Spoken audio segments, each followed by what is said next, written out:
saw a gap in the market to really create a niche bank that focused purely on food and agri. So I need to tell you that our vision is for food security across the continent. So I was appointed, as Nicolas said, in 2008 as CEO.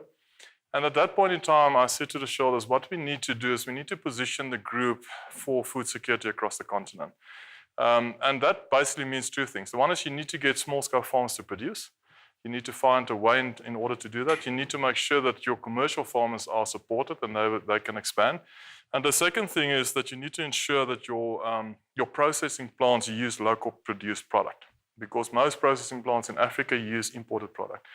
If you look at wheat, primarily is imported from Australia on the east coast of Africa. So you want to get to a point where local produced products are used. And obviously we sit with the richness of all the arable land still in Africa available. So there's a disconnect between what we produce and what we should process. It's funny enough that people produce in some countries enough product, but 35 to 55% of that product actually rot because there's no proper storage capacity and facilities.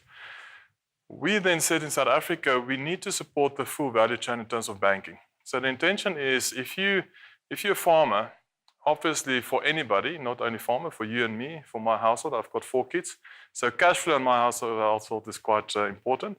But for farmer, somebody producing a product or somebody processing a product, cash flow is extremely important. And we said, how can we find a way to support and enable the value chain better by producing a niche bank that can focus purely on that production, or can focus purely on products that's tailor-made for the value chain. And that's effectively what we've done. So maybe just to give you a little bit of sense, so Grobank, of those of you who haven't heard about it, Grobank is the South African Bank of Athens, previously known as South African Bank of Athens. The bank has a rich history in the sense that it was created in 1947. At that stage, a lot of Greek community or individuals immigrated to South Africa. And the government actually of Greece asked the South African government for a community bank. So the license was issued as one of 7 food clearing licenses in South Africa. And we saw the opportunity. They went to the market in 2016 to find a buyer. They were selling, obviously, in terms of their own European capital requirements.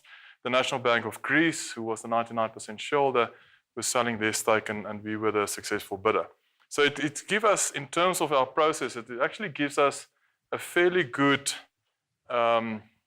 approach to enable agriculture and the food value chain.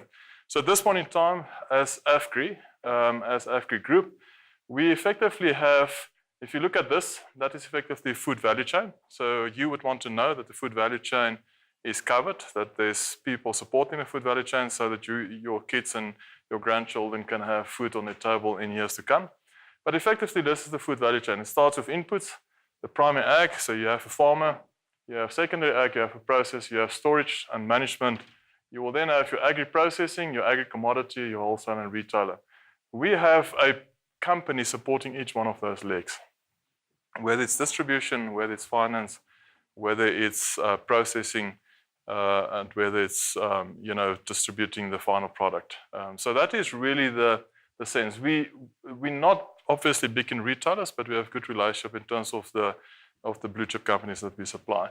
But that is really the benefit of the value chain. And because we have all of this, we could put a logistics mechanism in place and a banking mechanism in place that can really finance each one of those steps.